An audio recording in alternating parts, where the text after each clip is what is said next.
أنا عندي 30 سنة. مشكلتي إنه أهلي أذوني جدا جدا، خلوني واحدة ما بعرفش أخد أي قرار. أنا دايما مترددة، كل ما كنت بطلب أي حاجة كانوا لازم يقولولي لأ. يعني مثلا لو هشتري هدوم وفستان عجبني يقولولي انتي لا بتعرفي تختاري ولا أصلا بتفهمي الخامات، ويختارولي هم على مزاجهم. لما جيت أدخل ثانوي كان نفسي أدخل علمي، قالولي هيبقى أعلى من قدراتك بكتير، وأصروا برضو إن هم يدخلوني أدبي. ولما ما جبتش مجموع كويس قعدوا يقولولي أصل انتي إنسانة فاشلة. ولما جيت أختار كلية قالولي لا مش هتنجحي فيها، ودخلوني معهد. بدأ يتقدملي عرسان للجواز، كل ما كنت ابتدي أحب واحد ووافق عليه هم يرفضوه ويقولولي هو انتي فاكرة نفسك أصلا بتفهمي. اختارولي عريس اتخطبت له، وبرضه لما لقوني ابتديت أحبه فسخوا الخطوبة. ولما سألتهم ايه السبب قالولي انتي مالكيش دعوة خالص.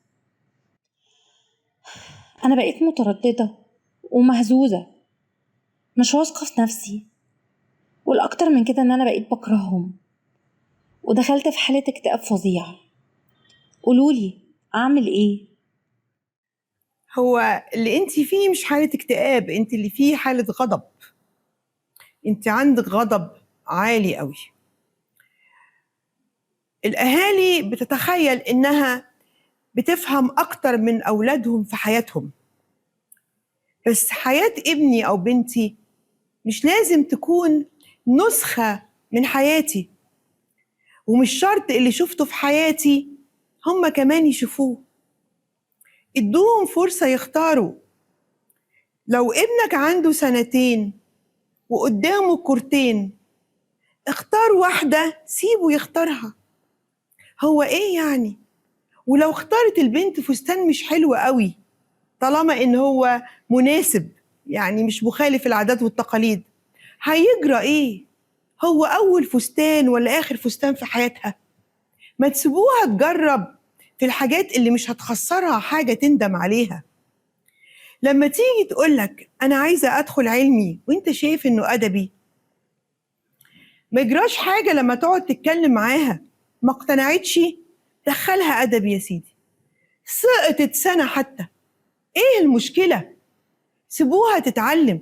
إحنا على طول خايفين إن الولاد يفشلوا، ما يطلعوش الأوائل، يعيدوا سنة. الموضوع مش كده، أهم من ده كله شخصياتهم.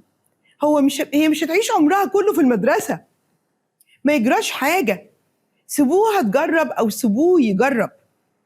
الجزء بتاع خطيبك الأخير ده اللي هم مشوه عشان انتي حبيتيه، لا، هي دي لا. هم أكيد فعلا لقوا في حاجة ما يصلحش ليكي وما حبوش يعرفوها لك، بس نتيجة ان ده الاتيتيود بتاعهم طول عمرهم وطريقتهم خلاكي تحسي ان هم برضو بيتحكموا فيكي. فالحتة بس دي بتاعت خطيبك اللي قالوا عليه وحش وخلوكي تسيبيه، مش عشان حبيتيه، عشان ما يستاهلش تحبيه. تعملي ايه دلوقتي؟ تعملي حاجتين. اول حاجة تقرري بينك وبين نفسك انك لما ان شاء الله تتجوزي وتخلفي تدي قرار لاولادك، تعملي عكس اللي اتعمل معاكي.